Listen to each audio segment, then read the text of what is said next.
வணக்கம், இது உங்கள் டாப் ஐஏஎஸ் அகாடமி. இப்போ நம்ம என்ன பண்ணிகிட்டு இருக்கோம் அப்படின்னா, நம்ம ஒரு சீரீஸாகவே ப்ரீவியஸ் இயர் கொஸ்டின் பார்த்துட்ருக்கோம். ஸோ அதை இப்போ கண்டினியூவேஷன் வீடியோ தான் என்ன அப்படின்னா இந்த 4வது வீடியோ. ஸோ நான் போன கிளாஸில் வீடியோலேயே நான் சொல்லியிருந்தேன்னு நினைக்கிறேன். என்ன சொல்லியிருந்தேன் அப்படின்னு சொல்லி பார்த்தீங்க அப்படின்னா, போன வருஷத்தோட குரூப் 4 கொஸ்டின் பேப்பரை நம்ம என்ன பண்ணலாம் அப்படின்னா டிஸ்கஸ் பண்ணலாம் அப்படின்னு சொல்லிட்டு சொல்லியிருந்தேன். ஸோ அதை தான் இப்போ நம்ம என்ன பண்ண போகிறோம் அப்படின்னா டிஸ்கஸ் பண்ண போகிறோம். சரிங்களா? ஸோ அப்போ குரூப் 4 கொஸ்டின் பேப்பரில் நமக்கு என்ன பண்ணியிருக்காங்க அப்படின்னா, ஒரு 7 கேள்விகள் வந்து நமக்கு யூனிட் 9 அப்படிங்கிற சாப்டருக்குள்ளே கேட்டிருக்காங்க. லாஸ்ட் இயர் குரூப் 4ல் ஜூலை 24 நடந்துச்சு இல்லையா, அந்த குரூப் 4ல் நமக்கு 7 கொஸ்டின் வந்து நமக்கு எங்கே கேட்டிருக்காங்க அப்படின்னா யூனிட் 9ல் வந்து கேட்டிருக்காங்க. ஸோ அந்த கேள்விகள்லேருந்து நம்ம ஒரு எக்ஸ்ப்ளனேஷனை தான் நம்ம பார்க்க போகிறோம். ஸோ இது வரைக்கும் நம்ம 3 வீடியோ போட்டிருக்கோம். 3 வீடியோ பார்க்காதவங்க அந்த 3 வீடியோக்கான லிங்க்கையும் நம்ம டிஸ்கிரிப்ஷனில் கொடுக்குறோம். அது மட்டும் இல்லாமல் இதுக்கு ஒரு பிளேலிஸ்ட்டும் நம்ம உருவாக்கிடுவோம். அதை வந்து நீங்கள் என்ன பண்ணுங்க அப்படின்னா கண்டினியூ பண்ணி ஃபாலோ பண்ணி வச்சுக்கோங்க. சரிங்களா? ஸோ இப்போ என்ன அப்படின்னு சொல்லி கேட்டிங்க அப்படின்னா, குரூப் 4 கொஸ்டின் பேப்பரில் இருக்க கேள்விகளுக்குள்ளே போயிடலாம். கேள்வியை பார்க்கலாம் வாங்க. ஸோ முதல் தேசிய கல்விக் கொள்கை உருவாக்கப்பட்ட ஆண்டு, அதாவது நேஷ்னல் எஜுகேஷன் பாலிசி ஃபஸ்ட்டு எப்போ உருவாக்கியிருக்காங்க அப்படின்னு சொல்லி கேட்டிருக்காங்க. நேஷ்னல் எஜுகேஷன் பாலிசி எப்போ முதல்ல உருவாக்கியிருக்காங்க அப்படின்னு சொல்லி கேட்டிருக்காங்க. ஸோ நமக்கு நல்லா தெரியும், ஃபஸ்ட்டு வந்து நேஷ்னல் எஜுகேஷன் பாலிசி எப்போ உருவாக்கியிருக்காங்க. 4 இயர் கொடுத்துருக்காங்க. 64 1, 46 1, 68 1, 86 1 அப்படின்னு சொல்லிட்டு 4 இயர் கொடுத்துருக்காங்க. ஸோ பொதுவாக நமக்கு தெரியும், முதல்ல கோத்தாரி கமிஷனோட ரிப்போர்ட் அடிப்படையில், ஸோ கோத்தாரி கமிஷன் பார்த்தீங்க அப்படின்னா 1964 வந்து 66. ஸோ கோத்தாரி கமிஷனோட ரிப்போர்ட் அடிப்படையில் 1968 முதல் நேஷ்னல் எஜுகேஷன் பாலிசி ஃபஸ்ட்டு வந்திருக்கும் 1968. ஸோ அதுக்கப்புறம் பார்த்தீங்க அப்படின்னா அப்போ வந்து நம்மளோட பிரதமராக யார் இருப்பாங்க அப்படின்னா இந்திரா காந்தி அம்மையார் வந்து இருப்பாங்க. சரியா? ஸோ அவங்களுடைய காலத்தில் நமக்கு என்ன பண்ணியிருப்பாங்க அப்படின்னா ஃபஸ்ட்டு வந்து தேசிய கல்விக் கொள்கையை கொண்டு வந்திருப்பாங்க. அதுக்கப்புறம் வந்து பார்த்தீங்க அப்படின்னா கோத்தாரி கமிஷன் முடித்து 1986 இந்த 68 திருப்பி போட்டிங்க அப்படின்னா 86. ஸோ அப்போ ஒரு நியூ எஜுகேஷன் பாலிசி, அதாவது நேஷனல் எஜுகேஷன் பாலிசி தான் நம்ம அதையும் சொல்லணும். புதுசாக கொண்டு வந்ததுனால நம்ம அதை வந்து நியூ எஜுகேஷன் பாலிசி அப்படின்னு சொல்கிறோம். அப்போ ஒரு நேஷ்னல் எஜுகேஷன் பாலிசி கொண்டு வந்திருக்காங்க. ஸோ அப்போ யார் கொண்டு வந்தாங்க அப்படின்னா அப்போ ராஜீவ்காந்தி பிரதமராக இருந்தார்.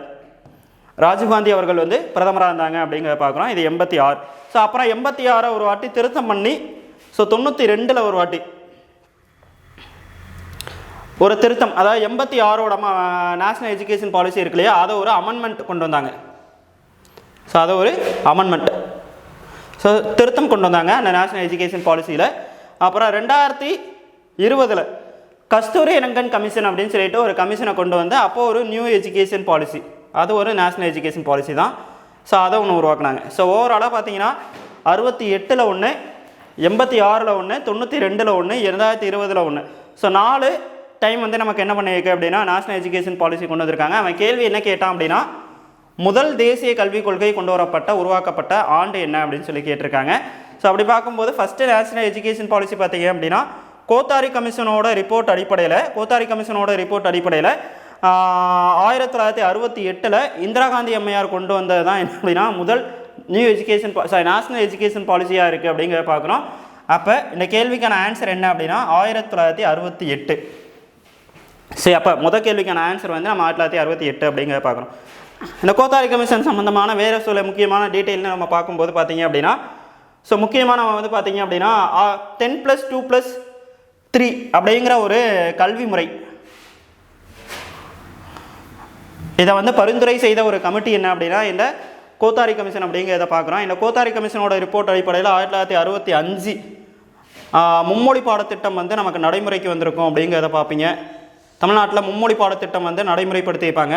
ஸோ தமிழ்நாடு பொறுத்த வரைக்கும் தமிழ்நாட்டில் வந்து மும்மொழி பாடத்திட்டம் வந்து நடைமுறைப்படுத்தியிருப்பாங்க. அப்புறம் இதே 10+2+3 கல்வி முறையை எம்ஜிஆர் அவர்கள் வந்து முதலமைச்சராக இருக்கும்போது 78 தமிழ்நாட்டில் நடைமுறைக்கு வந்திருக்கும். அது வரைக்கும் தமிழ்நாட்டில் நடைமுறைக்கு வந்திருக்காது. தமிழ்நாட்டில் எப்போ நடைமுறைக்கு வந்திருக்கும் அப்படின்னா 78. ஸோ 78 இந்த 10+2+3 அப்படிங்கிறது கல்வி முறை வந்து நடைமுறைக்கு வந்திருக்கும் அப்படிங்கிறத பார்க்குறோம். ஸோ இப்போ இந்த 10+2+3 தான் இந்த 2020 வந்த நேஷ்னல் எஜுகேஷன் பாலிசி எப்படி மாறிடுச்சு அப்படின்னா 5+3+3+4 அப்படிங்கிற அளவில் நமக்கு என்ன மாறிடுச்சு அப்படின்னா இந்த கல்வி மாறிடுச்சு. அதாவது பள்ளி கல்வி அப்படிங்கிறது நம்ம 10+2ன்னு சொல்லிட்டு இருந்தோமா, இதுக்கு பதிலாக நமக்கு என்ன பண்ணியிருக்காங்க அப்படின்னா 5+3+3+4 அப்படிங்கிற முறையை வந்து நமக்கு கொண்டு வந்துட்டாங்க அப்படிங்கிறத பார்த்தோம். ஸோ இதுதான் வந்து அந்த நேஷனல் எஜுகேஷன் பாலிசி சம்மந்தமான நமக்கு வேறு சில தகவலாக பார்த்தது. ஸோ அப்போ கேள்விக்கான ஆன்சர் என்ன அப்படின்னா, முதல் தேசிய கல்விக் கொள்கை உருவாக்கப்பட்ட ஆண்டு வந்து நமக்கு தெரியும் 1968 அப்படிங்கிறத பார்க்குறோம். ஸோ வேறு சில ஆண்டுகள் என்ன கொடுத்துருக்காங்க, 86 அதை வந்து ராஜீவ்காந்தி அவர்கள் பீரியடில் வந்து மற்றும் ஒரு நேஷனல் எஜுகேஷன் பாலிசி கொண்டு வந்திருப்பாங்க. அதுதான் புதிய கல்விக் கொள்கை அப்படின்னு சொல்கிறோம். அதே மாதிரி பார்த்தீங்க அப்படின்னா 46 ஸோ இடைக்கால அரசாங்கம்லாம் உங்களுக்கு ஐஎன்எம்ல படிச்சிருப்பீங்க. அதே மாதிரி பார்த்தீங்க அப்படின்னா கேபினட் மினிஸ்ட்ரி அப்படிங்கிறது வந்திருப்பாங்க. அதுக்கப்புறம் பார்த்தீங்க அப்படின்னா கேபினட் மினிஸ்ட்ரிக்கு அப்புறம் வந்து அரசியல் நிர்ணய சபையை ஏற்படுத்தியிருப்பாங்க. இதெல்லாம் வந்து ரொம்ப முக்கியமான ஒன்றா 46 படிச்சிருப்பீங்க. ஸோ 64 நமக்கு என்ன அப்படின்னு சொல்லி கேட்டிங்க அப்படின்னா 64 வந்து நம்ம நேரு அவர்கள் வந்து இறந்துருப்பாரு. ஸோ அப்போ அதெல்லாம் வந்து என்ன அப்படின்னு சொல்லி கேட்டிங்க அப்படின்னா இந்த ஆப்ஷனில் கொடுத்துருக்க மற்ற இயர்களுக்கான இம்பார்ட்டன்ஸ் என்ன அப்படிங்கிறத பார்த்துருக்கோம். சரியா? ஸோ அப்போ முதல் கேள்வி முடிச்சாச்சு. இப்போ ரெண்டாவது கேள்விக்குள்ளே போவோம். ஸோ ரெண்டாவது கேள்வி என்ன அப்படின்னா சுகாதாரம். ஆக்சுவலாக நம்ம தமிழ்நாட்டில், அதாவது தமிழகத்தில் கல்வி மற்றும் நலவாழ்வு அப்படிங்கிறத பற்றி நமக்கு சிலபஸில் இருக்குது. ஸோ அந்த சிலபஸ் ஓரியன்டாக நமக்கு கேட்ட ஒன்று தான் என்ன அப்படின்னா இந்த கேள்வி. ஸோ இந்த கேள்வியில் என்ன அப்படின்னு சொல்லி கேட்டிங்க அப்படின்னா சுகாதாரம் மற்றும் குடும்ப நல கொள்கையோட கொள்கை விளக்க குறிப்பு, அதாவது பாலிசி நோட்னு சொல்லுவாங்க. சரியா? பாலிசி நோட்னு சொல்லுவாங்க, கொள்கை விளக்க குறிப்பு அப்படின்னு சொல்லுவாங்க. பாலிசி நோட் 2021-22 படி. சரியா? அந்த பாலிசி நோட்டில் என்ன சொல்லியிருக்காங்க அப்படிங்கிறத பற்றி நமக்கு கேள்வி கேட்டிருக்காங்க. கூற்று சுகாதாரம் மற்றும் குடும்ப நல கொள்கை அந்த பாலிசி நோட்டில் கொள்கை விளக்க குறிப்பில் 2021-22 படி கோவிட் தொற்று சவாலின், சரியா, கோவிட் காலத்தில் நமக்கு என்ன பண்ணியிருக்காங்க அப்படின்னா கோவிட் தொற்று சவாலின் போது தமிழக அரசு மிகவும் சிறப்பாக செயல்பட்டு தனது கவனத்தை தாய் மற்றும் குழந்தை பராமரிப்பு சுகாதார முயற்சிகள் மற்றும் சேவை மற்றும் பிற தொற்று நோய்கள் மற்றும் தொற்றாத நோய்களிலிருந்து திறம்பட சேவையாற்றியது. அதாவது தாய்மார்கள் குழந்தைகளுக்கு கொடுக்கக்கூடிய சேவையாக இருக்கட்டும், அதே மாதிரி தாய்மார்களுக்கு கொடுக்கக்கூடிய சேவையாக இருக்கட்டும், தொற்று நோய்களை வந்து எப்படி கட்டுப்படுத்துனாங்க அப்படிங்கிறதா இருக்கட்டும். ஸோ தமிழ்நாடு அரசுடைய சேவை வந்து நமக்கு வந்து சிறப்பாக தான் இருந்திருக்கு அப்படிங்கிறத நம்ம பார்க்குறோம். அப்போ வந்து பார்த்திங்க அப்படின்னா கண்டிப்பாக வந்து கூற்று அப்படிங்கிறது நமக்கு கரெக்டாக தான் இருக்கும். கூற்று அப்படிங்கிறது நமக்கு சரி. ஸோ ரெண்டாவது, இந்தியாவில் மருத்துவர்களும் நோயாளிகளுக்குமான விகிதம் அதிகமாக உள்ளவற்றில் தமிழ்நாடும் ஒன்று. ஆமாம், கரெக்டு தான். மருத்துவர்கள் நோயாளிகளுக்குமான விகிதம் வந்து அதிகமாக இருக்கக்கூடிய மாநிலங்களில் நம்ம தமிழ்நாடு ஒன்று அப்படின்னு சொல்லிட்டு நமக்கு ரெண்டாவது ஆப்ஷன் வந்து காரணம் வந்து கொடுத்துருக்காங்க. ஸோ அப்போ கூற்று காரணம் ரெண்டுமே சரிதான். தமிழ்நாடை பொறுத்த வரைக்கும் மருத்துவர்களோட விகிதமும் அதிகமாக இருக்குது, நோயாளிகளோட விகிதம் இதெல்லாம் வந்து பார்த்திங்க அப்படின்னா ரொம்ப அதிகமாக இருக்குது. அதாவது இவ்வளோ நோயாளிகளுக்கு மருத்துவர்களோட விகிதம் வந்து ரொம்ப அதிகமாகவே இருக்குது அப்படிங்கிறத நம்ம ரிப்போர்ட்டில் பார்க்குறோம். ஸோ அப்படிங்கிற பட்சத்தில் நமக்கு ரெண்டுமே கரெக்டு தான். பட் ஆனால் இதில் வந்து ட்விஸ்ட் வச்சுருக்காங்க. என்ன ட்விஸ்ட் வச்சுருக்காங்க அப்படின்னா சரியான விளக்கம் இல்லையா அப்படிங்கிறத நம்ம ட்விஸ்ட் வச்சுருக்காங்க. ஸோ பொதுவாக பார்த்தீங்க அப்படின்னா இந்த கேள்விக்கு வந்து அவங்க ஆன்சர் கீழே என்ன கொடுத்துருந்தா அப்படின்னா விளக்கம் அல்ல அப்படிங்கிறதான் கொடுத்துருந்தாங்க. ஸோ விளக்கம் அல்ல அப்படின்னா என்ன ரீசனில் இருக்கும் அப்படின்னு சொல்லி பார்த்தீங்க அப்படின்னா இது வந்து குழந்தை பராமரிப்பு அப்போ அதே மாதிரி பார்த்தீங்கன்னா தொற்றாத நோய்களில் தமிழ்நாடு சிறப்பாக செயல்பட்டது அப்படின்னு சொல்லியிருக்காங்க. அப்போ அது கரெக்டு தான். அப்போ அது சம்பந்தமான காரணம் ஏதாவது இருக்கணும் அப்படின்னா கண்டிப்பாக என்ன இருக்கணும் அப்படின்னு சொல்லி கேட்டிங்க அப்படின்னா இதனால் கோவிட் நோய் வந்து குறைஞ்சிருக்கு, அதே மாதிரி கோவிடில் வந்து நம்ம சீக்கிரமாக வெளிவர முடிஞ்சு அந்த மாதிரி காரணங்கள் இருந்துச்சு அப்படின்னா நமக்கு அது தொடர்புடைய ஒன்றா இருக்கும். ஸோ அப்போ கண்டிப்பாக விளக்கம் அல்ல அப்படிங்கிறத ஆப்ஷன் அவன் டீம் பிஎஸ்சியும் கொடுத்துருந்தாங்க. அதே மாதிரி ஃபைனல் ஆன்சர் கீழேயே நமக்கு இதுதான் வந்து ஆப்ஷனாக வந்திருக்கு. அப்போ டி அப்படிங்கிறது தான் ஆன்சராக இருக்குது. சரியா? ஸோ ரெண்டு கேள்விகள் நம்ம வந்து பார்த்துருக்கோம். ஸோ ரெண்டாவது கேள்வி ஸோ எதில் கேட்டிருக்காங்க அப்படின்னா தமிழ்நாடு கல்வி மற்றும் சுகாதார முறைமைகள் அப்படிங்கிற தலைப்புகளில் இருந்து நம்ம கொஸ்டின் கேட்டிருக்காங்க. சரியா? ஸோ இப்போ மூணாவது கேள்விக்குள்ளே போனால் பிறப்பு விகிதம் இதன் அடிப்படையில் மதிப்பிடப்படுகிறது அப்படின்னு சொல்லி கேட்டிருக்காங்க. ஸோ 4 ஆப்ஷன் நமக்கு கொடுத்துருக்காங்க. 4 ஆப்ஷன் என்ன அப்படின்னு சொல்லி பார்க்கலாம். ஒரு குறிப்பிட்ட ஆண்டில் 100 மக்கள் தொகையில் பிறந்தவர்களின் எண்ணிக்கை. ஸோ 100 மக்கள் தொகை கிடையாது. ஸோ நமக்கு 1000 அப்படிங்கிறது தெரியும். அப்போ இந்த ஃபர்ஸ்ட் ஆப்ஷன் வந்து தப்பு. ஒரு குறிப்பிட்ட ஆண்டில் 1 லட்சம் மக்கள் தொகையில் பிறந்தவர்களின் எண்ணிக்கை. ஸோ 1 லட்சம் அப்படின்னு சொல்லி கேட்டிங்க அப்படின்னா கண்டிப்பாக அது என்னவாக தான் இருக்கும் அப்படின்னா எம்எம்ஆர் ரேட்டாக இருக்கும், மகப்பேறு இறப்பு விகிதமாக இருக்கும். மகப்பேறு இறப்பு விகிதம்னா என்ன பண்ணுவாங்க அப்படின்னா 1 லட்சத்தில் கால்குலேட் பண்ணுவாங்க. 1 லட்சத்தில் கால்குலேட் பண்ணுறது தான் என்ன அப்படின்னா மகப்பேறு இறப்பு விகிதம் அப்படின்னு சொல்லுவாங்க. அப்போ 1 லட்சம் அப்படிங்கிறது வந்து பிறப்பு விகிதத்துக்கு வராது. ஸோ அப்போ அதுவும் தப்பு. ஸோ தேர்ட் என்ன அப்படின்னு சொல்லி பார்த்தீங்கன்னா 10 ஆண்டுகளில் 1000 மக்கள் தொகையில் பிறந்தவர்களின் எண்ணிக்கை. 10 ஆண்டுகளில் 1000 மக்கள் தொகையில் பிறந்தவர்களின் எண்ணிக்கை அப்படிங்கிறத பார்க்குறோம். இதுவும் நமக்கு தப்பான. சரி, அதே மாதிரி ஒரு குறிப்பிட்ட ஆண்டில் 1000 மக்கள் தொகையில் பிறந்தவர்களின் எண்ணிக்கை அப்படின்னு சொல்லி பார்க்குறோம். இது 4வது. சரி, அப்போ இதுக்கான ஆன்சர் வந்து டி. இதுக்கான ஆன்சர் வந்து என்ன அப்படின்னா டி. சரியா? ஸோ அப்போ 3வது கொஸ்டின் வந்து நம்ம என்ன பண்ணியிருக்கோம் அப்படின்னா போட்டிருக்கோம் பாருங்கள். சரி, அப்போ இதுக்கு வந்து ஆன்சர் என்ன அப்படின்னா 4 மட்டும் சரி அப்படிங்கிறது தான் ஆன்சர். சரியா? ஸோ அடுத்து மூணாவது கேள்வி உள்ள போயிடுவோம். கீழ்கண்ட தந்தை பெரியாரின் செய்தித்தாள்களையும் இதழ்களையும் வந்து என்ன பண்ணோம் அப்படின்னா கால முறைப்படி வரிசைப்படுத்துக அப்படிங்கிற கேள்வி வந்து கேட்டிருக்காங்க. ஸோ தந்தை பெரியார் தொடங்கின இதழ்கள் அப்படின்னு நம்ம சொல்லி பார்க்கும்போது ஒரு சில குறிப்பிட்ட இதழ்களை நம்ம பார்த்தோம்னா அது என்னென்ன இதழ்கள் அப்படின்னு சொல்லி பார்த்தீங்க அப்படின்னா ஃபஸ்ட்டு வந்து 1925 குடியரசு அப்படிங்கிற இதழை வந்து பெரியார் வந்து என்ன பண்ணாய் அப்படின்னா துவங்கினார். ஸோ அப்போ சுயமரியாதை இயக்கத்தை துவங்கி குடியரசு அப்படிங்கிற இதழை வந்து 25 துவங்கினார். அதே மாதிரி 28 பார்த்தீங்க அப்படின்னா ரிவோல்ட் அப்படிங்கிற ஆங்கில இதழ் துவங்கினார். ரிவோல்ட் அப்படிங்கிற ஆங்கில இதழ் துவங்கினார். ஸோ 28 சரியா. ஸோ அதுக்கப்புறம் பார்த்தீங்க அப்படின்னு சொல்லி கேட்டீங்க அப்படின்னா ரொம்ப முக்கியமான அடுத்த ஒரு விஷயம் என்ன அப்படின்னு சொல்லி கேட்டீங்க அப்படின்னா மூணாவது 1933 புரட்சி அப்படிங்கிற இதழை துவங்கினார். 33 என்ன பண்ணாய் அப்படின்னா புரட்சி அப்படிங்கிற இதழை வந்து துவங்கினார். ஸோ அப்போ புரட்சி அப்படிங்கிற பட்சத்தில் இப்போ இந்த இதில் வந்து 2 கேட்டிருக்காங்களா. அப்போ ஃபஸ்ட்டு என்ன பார்க்கலாம் அப்படின்னா குடியரசு இதழ். அப்போ 1925 அப்போ அது கரெக்டு. சரி அடுத்து புரட்சி எப்போ 33.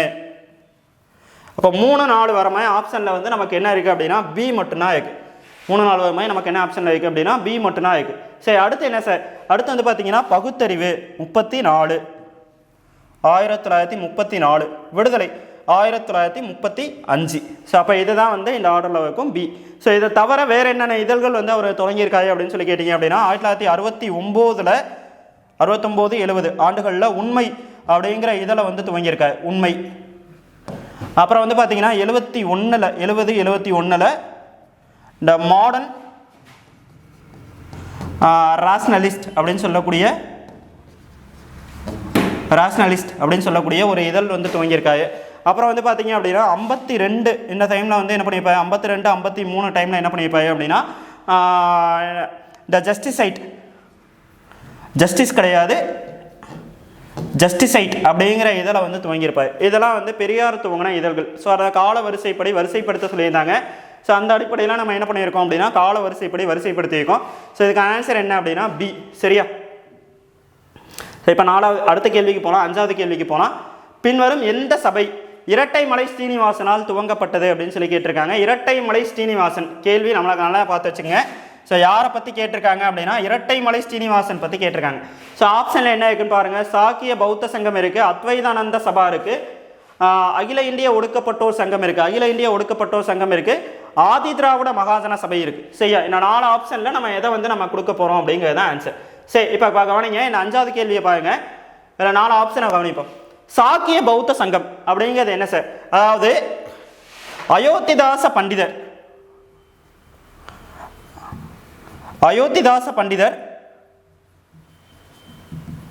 ஸோ 1898 இலங்கைக்கு போகிறாரு. இலங்கைக்கு போய் அவர் வந்து பௌத்த சமயத்துக்கு மாறுறாரு. ஸோ சென்னைக்கு வந்து அவர் வந்து சென்னையில் அவர் துவங்கின ஒரு இயக்கம் தான் என்ன அப்படின்னா சாக்கிய பௌத்த சங்கம். அப்போ சாக்கிய பௌத்த சங்கம்ங்கிறது என்ன அப்படின்னா அயோத்திதாச பண்டிதர் துவங்கின ஒரு சங்கம். சரியா. ஸோ அதே மாதிரி அத்வைதானந்த சபா அப்படிங்கிறது வந்து எதுக்காக அப்படின்னா நீலகிரி பகுதிகளில் ஒடுக்கப்பட்ட மக்களுடைய கோயில் நுழைவுக்காக துவங்கப்பட்ட ஒரு இயக்கம் தான் என்ன அப்படின்னா அத்வைதானந்த சபா. ஸோ நீலகிரி அப்படின்னு சொன்னாவே அது வந்து அயோத்திதாச பண்டிதரோடு தொடர்புடையதான். அப்போ அயோத்திதாச இதுக்கும் அப்போ 2 அமைப்புகள் வந்து அயோத்திதாச பண்டிதரால் துவங்கியிருக்காங்க. நான் கேள்வி கேட்டது வந்து இரட்டைமலை ஸ்ரீனிவாசன். அடுத்து வந்து அகில இந்திய ஒடுக்கப்பட்டோர் சங்கம் துவங்கினது யாருன்னு கேட்டிருக்காங்க. நல்லா ஞாபகம் வச்சுக்கணும். அகில இந்திய ஒடுக்கப்பட்டோர் சங்கம் அப்படின்னு சொன்னாங்கன்னா 1928 MC ராஜா மயிலை சின்னத்தம்பி ராஜா அப்படிங்கிற ஒரு ஆளை துவங்கப்பட்ட ஒரு இயக்கம். MC ராஜா அப்படிங்கிற ஒரு ஆளை துவங்கப்பட்ட ஒரு இயக்கம் தான் என்ன அப்படின்னா இந்த அகில இந்திய ஒடுக்கப்பட்டோர் சங்கம் அப்படிங்கிற ஒரு சங்கம். செய்யா MC ராஜா. இதுவே சென்னை மாகாண ஒடுக்கப்பட்டோர் கூட்டமைப்பு அப்படின்னு சொன்னாதான் சென்னை மாகாண ஒடுக்கப்பட்டோர் கூட்டமைப்பு அப்படின்னு சொன்னாதான் அது யார் அப்படின்னு சொல்லி கேட்டிங்கன்னா இரட்டைமலை ஸ்ரீனிவாசன் வருவார். ஸோ அப்போ சென்னை மாகாண ஒடுக்கப்பட்டோர் கூட்டமைப்பில் அது கிடையாது. அப்போ என்ன கேட்டிருக்காங்க அப்படின்னா அகில இந்திய ஒடுக்கப்பட்டோர் சங்கம் தான் கேட்டிருக்காங்க. ஸோ அது வந்து MC ராஜா. ஸோ 4வது பாருங்கள் ஆதி திராவிட மகாஜன சபை. இதுதான் நீலகிரியில் 1891 மாநாடு நடத்தி தொடங்கியிருப்பாரு அப்படிங்கிற பார்க்குறோம். அப்போ ஆதி திராவிட மகாஜன சபை அப்படிங்கிறது வந்து திராவிட மகாஜன சபை அப்படிங்கிறது வந்து நீலகிரியில் இவர் துவங்கியிருப்பார் அயோத்திதாசர். இதுவே ஆதி திராவிட மகாஜன சபை யார் துவங்கியிருப்பார் அப்படின்னா இரட்டைமலை ஸ்ரீனிவாசன் 93 துவங்கியிருப்பார். 93 அப்போ கரெக்டு தான். ஸோ அப்போ ஆதி திராவிட மகாஜன சபை இதை வந்து தொடங்கினவர் யார் அப்படின்னா இரட்டைமலை ஸ்ரீனிவாசன் 1893 வந்து அவர் தொடங்கியிருக்கார். ஸோ இதே மாதிரி திராவிட மகாஜன சபை திராவிட மகாஜன சபை அப்படிங்கிற சபை வந்து அயோத்திதாச பண்டிதரால் 1891 துவங்கப்பட்டிருக்கும். ஸோ திராவிட மகாஜன சபை அப்படின்னா அயோத்திதாச பண்டிதர். ஆதி திராவிட மகாஜன சபை அப்படின்னு சொல்லி கேட்டாங்க அப்படின்னா அது வந்து யார் அப்படின்னா இரட்டைமலை ஸ்ரீனிவாசன் 1893 வரக்கூடியவர். ஸோ 5வது கேள்விக்கான ஆன்சர் வந்து டி. அடுத்த 6வது கேள்விக்கு உள்ள போயிடலாம். தமிழ்நாட்டில் முதல் பெண் மருத்துவர், இந்த கேள்விக்கு நமக்கு எல்லாமே தெரியும், முத்துலட்சுமி ரெட்டி. ஸோ அவங்க தான் என்ன பண்ணியிருப்பாங்க அப்படின்னா இந்த கேள்விக்கான ஆன்சராக இருப்பாங்க. ஸோ ஆப்ஷன் வந்து பி. ஸோ 1912 மெட்ராஸ் மெடிக்கல் காலேஜில் அவங்க படித்து அவங்க அந்த மருத்துவராக பட்டம் தேர்ச்சி அடைஞ்சிருப்பாங்க. அதுக்கப்புறம் பார்த்தீங்க அப்படின்னா சென்னை அடையாறில் வந்து அடையார் புற்றுநோய் மையத்தை ஏற்படுத்தியிருப்பாங்க அப்படிங்கிற பார்க்குறோம். இந்த கேள்விக்கான ஆன்சர்லாம் ரொம்ப சிம்பிளான ஒரு ஆன்சராக தான் இருக்கும். சரியா? ஸோ சமூக சீர்திருத்த இயக்கங்கள்லேருந்து அந்த கொஸ்டின் கேட்டிருக்காங்க. ஸோ கால வரிசைப்படி தமிழ்நாட்டின் சென்னை மாகாணத்தின் முதலமைச்சர்களை வரிசைப்படுத்துக. ஸோ இந்த கேள்வி கொஞ்சம் முக்கியமான ஒரு கேள்வி, அடிக்கடி கேட்கக்கூடிய ஒரு கேள்வியும் கூட. சென்னை மாகாணத்தோட முதலமைச்சர்கள் லிஸ்ட்டை வந்து வரிசைப்படுத்த சொல்லியிருக்காங்க. சரியா? ஸோ அப்போ நம்ம என்ன பண்ணலாம் அப்படின்னா 4 பேர் கொடுத்துருக்காங்க, 5 பேர் கொடுத்துருக்காங்க. பிடி ராஜன் ஒன்று இருக்குது, சுப்பராயலு ரெட்டி ஒன்று இருக்குது, முனுசாமி நாயுடு ஒன்று இருக்குது, சி ராஜாஜி ஒன்று இருக்குது, அதுக்கப்புறம் பார்த்தீங்க அப்படின்னா சுப்பராயன் ஒன்று இருக்குது. சரியா? ஸோ அப்போ நம்ம வந்து நீதி கட்சி, ஸோ அதாவது ஜஸ்டிஸ் பார்ட்டி அப்படிங்கிற ஒரு கட்சி வந்து பார்த்தீங்க அப்படின்னா 1920 37 வரைக்கும் 37 வரைக்கும் இருக்கக்கூடிய ஒரு கட்சி தான் என்ன அப்படின்னா நீதி கட்சி அப்படிங்கிற ஒரு கட்சி. சரியா? அப்போ நீதி கட்சியில் நம்ம என்ன பண்ணுறோம் அப்படின்னு சொல்லி கேட்டிங்க அப்படின்னா முதல் முறையாக 17 ஆண்டுகள் வந்து அவங்க வந்து அரசாங்கத்தில் இருக்காங்க அப்படின்னு சொல்லியிருந்தோம். ஸோ அதில் வந்து முதலமைச்சராக பதவி ஏற்கிற வந்து சுப்பராயலு ரெட்டி. ஸோ 1920 21 22 வரைக்கும் இருப்பார். சரி, அப்போ சுப்பராயலு ரெட்டி தான் முதலமைச்சராக பதவி ஏற்கிறவர். ஸோ அப்புறம் வந்து பனகல் ராஜா இருப்பார், பனகல் அரசர். ஸோ 21 22 நமக்கு எது வரைக்கும் இருப்பார் அப்படின்னா 26 வரைக்கும் பனகல் அரசர். அப்புறம் எலெக்ஷன் நடக்கும், எந்த கட்சிக்கு பெரும்பான்மை இல்லாதனால ஒரு சுயேட்சை வேட்பாளர் வருவார். அதுதான் என்ன அப்படின்னா சுயேட்சை வேட்பாளர் வந்து முதலமைச்சர் ஆவார். அவர் தான் யார் அப்படின்னா பி சுப்பராயன். ஸோ அது வந்து 1926 வந்து 30 வரைக்கும். சரியா? அப்போ பி சுப்பராயன், இதுக்கு வந்து பனகலரசரோட பேர் வந்து இதில் இல்லை. பி சுப்பராயன் அப்படிங்கிறவர் வந்து செகண்ட். ஸோ இவர் 1, இவர் வந்து செகண்ட். சரியா? அடுத்து வந்து சுப்பராயலு ரெட்டி அப்படிங்கிறவர் தான் ஃபஸ்ட்டு, பி சுப்பராயன் வந்து செகண்ட். இப்போ அடுத்து வந்து பார்த்தீங்க அப்படின்னா வேறு என்ன சார் இருக்குது? சரியா? சுப்பராயலு ரெட்டி முடிச்சாச்சு, பனகலரசர் முடிச்சாச்சு, சுப்பராயன் முடிச்சாச்சு. ஸோ அடுத்து யார் அப்படின்னு சொல்லி கேட்டிங்க அப்படின்னா முனுசாமி. 1930 எலெக்ஷனில் என்ன பண்ணுவார் அப்படின்னா வெற்றி பெற்று முனுசாமி வந்து முதலமைச்சராக வருவார். ஸோ 30 32 வரைக்கும். ஸோ அடுத்த முதலமைச்சர் வந்து முனுசாமி எத்தனாவது பேராக இருக்குது? 3வது பேர்லேயே இருக்குது. ஸோ முனுசாமி நாயுடு வந்து 3. சரியா? முனுசாமி வந்து 3. அப்போ 2 5 3 எங்கே இருக்குது அப்படிங்கிறத பார்த்துறோம். 2 5 3 வந்து 3வது ஆப்ஷனில் மட்டும்தான் இருக்குது. ஸோ அப்போ பி ஆப்ஷன் தான் வரும். ஸோ இதுக்கப்புறம் மீதி இருக்கவங்க யார் அப்படின்னா இதுக்கப்புறம் பொப்புளி ராஜா வருவார். பொப்புளி அரசர் அப்படின்னு சொல்லக்கூடியவர் வருவார். பொப்புளி அரசர். ஸோ 34 ஸோ 32 36 வரைக்கும் இருப்பார். அப்புறம் பிடி ராஜன் இருப்பார். 36. அப்புறம் கேவி ரெட்டி, கூர்ம வெங்கட ரெட்டி அப்படிங்கிறவர் இருப்பார் நீதி கட்சியை சம்பந்தமாக 1937. ஸோ அப்போ இதுதான் இவங்க தான் யார் அப்படின்னா நீதி கட்சியை பொறுத்த வரைக்கும் முதலமைச்சர்கள். ஸோ அப்போ இந்த லிஸ்ட்டில் பார்த்தீங்க அப்படின்னா பிடி ராஜனுடைய பேர் வந்து நமக்கு இருக்குது. பிடி ராஜன் அப்படிங்கிறவர் வந்து 4வதா. அப்புறம் ராஜாஜி உனக்கு கொடுத்துருக்காங்க. ராஜாஜி வந்து 37 எலெக்ஷனில் வெற்றி பெற்று முதலமைச்சர் ஆனார் அப்படின்னு சொல்லியிருந்தோம். அப்போ அந்த அடிப்படையில் பார்த்தீங்க அப்படின்னா 2 5 3 1. ஃபஸ்ட்டு வந்து முதலமைச்சர் யார் அப்படின்னா சுப்பராயலு ரெட்டி. ஃபஸ்ட்டு 1920 21 22 வரைக்கும் இருக்காரு. அடுத்து யார் அப்படின்னா பி சுப்பராயன் 26 30 வரைக்கும். அடுத்து 3வது யார் அப்படின்னா முனுசாமி 30 32 வரைக்கும் இருக்காரு. அதுக்கப்புறம் பார்த்தீங்க அப்படின்னா 4வது யார் அப்படின்னா பிடி ராஜன் 36. 5வது வந்து சி ராஜாஜி 37. ஸோ அப்போ இந்த ஆப்ஷன் அடிப்படையில் நமக்கு வந்து பி அப்படிங்கிறத ஆன்சராக நம்ம வச்சுருக்கோம். ஸோ இதில் ஒரு 7 கேள்வி வந்து நம்ம குரூப் 4 கொஸ்டின் பேப்பரில் வந்து 7 கேள்வியை நம்ம இந்த கிளாஸில் டிஸ்கஸ் பண்ணி முடிக்கிறோம். ஸோ இனிமேல் வரக்கூடிய வீடியோஸ்லேயும் நம்ம என்ன பண்ணலாம் அப்படின்னா இன்னும் நிறைய கொஸ்டின்ஸ் வந்து டிஸ்கஸ் பண்ண வச்சுக்கலாம் யூனிட் 9 பொறுத்த வரைக்கும். ஸோ வீடியோ எல்லாமே நீங்கள் வந்து கண்டினியூவாக யூஸ் பண்ணிக்கோங்க. இந்த வீடியோ வச்சு தான் நம்ம என்ன பண்ண போகிறோம் அப்படின்னு சொல்லி கேட்டிங்க அப்படின்னா நிறைய விதமான தகவல்களை இதில் வந்து பார்க்க போகிறோம். சரியா? ஸோ அதை வந்து நம்ம கண்டினியூவாக இதில் வந்து பார்ப்போம். சரி, போன கிளாஸில் நான் ஒரு கேள்வி கேட்டேன்னா அந்த கேள்விக்கான விடையையும் இப்போ நம்ம என்ன பண்ணிக்கலாம் அப்படின்னா டிஸ்கஸ் பண்ணிக்கலாம். ஸோ அந்த கேள்விக்கான விடை என்ன அப்படின்னு சொல்லி கேட்டிங்க அப்படின்னா நான் என்ன கேட்டேன்னா பல்பரிமாண வறுமை குறியீட்டில் ரொம்ப ஏழ்மையான மாநிலமாக என்ன இருக்குது, ரொம்ப ஏழ்மை குறைந்த மாநிலமாக என்ன இருக்குது அப்படின்னு சொல்லி கேட்டிருந்தோம். ஸோ ரொம்பவே ஏழ்மையான மாநிலமாக யார் இருக்காங்க அப்படின்னா பீகார் இருக்காங்க. ஏழ்மையான மாநிலம் வந்து பீகார். இதுவே வந்து ஏழ்மை குறைந்த ரொம்ப குறைவான மாநிலமாக இருக்குது. ஏழ்மை வந்து ரொம்ப குறைவாக இருக்குது வந்து எங்கே இருக்குது அப்படின்னா கேரளாவில் தான் இருக்குது. அதிகமான ஏழைகள் இருக்கக்கூடிய ஒரு மாநிலமாக யார் இருக்காங்க அப்படின்னா பீகார் இருக்காங்க. ஏழ்மை குறைந்து இருக்கிறது யார் அப்படின்னு சொல்லி கேட்டிங்க அப்படின்னா கேரளா இருக்காங்க. கேரளா, கோவா, 3வது இடத்துல தமிழ்நாடு. ஏழ்மை குறைந்த மாநிலங்கள் பட்டியலில் வந்து பார்த்தீங்க அப்படின்னா இந்த இடத்துல இருக்காங்க. இதுதான் பல்பரிமாண வறுமை குறியீட்டில் 2023 இருக்கக்கூடிய நிலைகள். ஸோ அந்த கேள்விக்கான விடையை நம்ம என்ன பண்ணியாச்சு அப்படின்னா டிஸ்கஸ் பண்ணியாச்சு. ஸோ வீடியோ உங்களுக்கு பிடிச்சிருக்குன்னு நினைக்கிறேன். ஸோ கண்டினியூவாக நம்ம இந்த வீடியோவுக்கு நீங்கள் சப்போர்ட் பண்ணுங்கள். கண்டிப்பாக நம்ம என்ன பண்ணலாம் அப்படின்னா இன்னும் நம்ம ப்ரீவியஸ் கேள்விகள் வந்து நிறைய நம்ம டிஸ்கஸ் பண்ணலாம். ஸோ உங்களுக்கு இந்த வீடியோ எல்லாமே பிடிச்சிருக்குன்னு நினைக்கிறேன். ஸோ அடுத்த வீடியோவில் நம்ம என்ன பண்ணுவோம் அப்படின்னா சந்திக்கலாம். சரியா? நன்றி, வணக்கம்.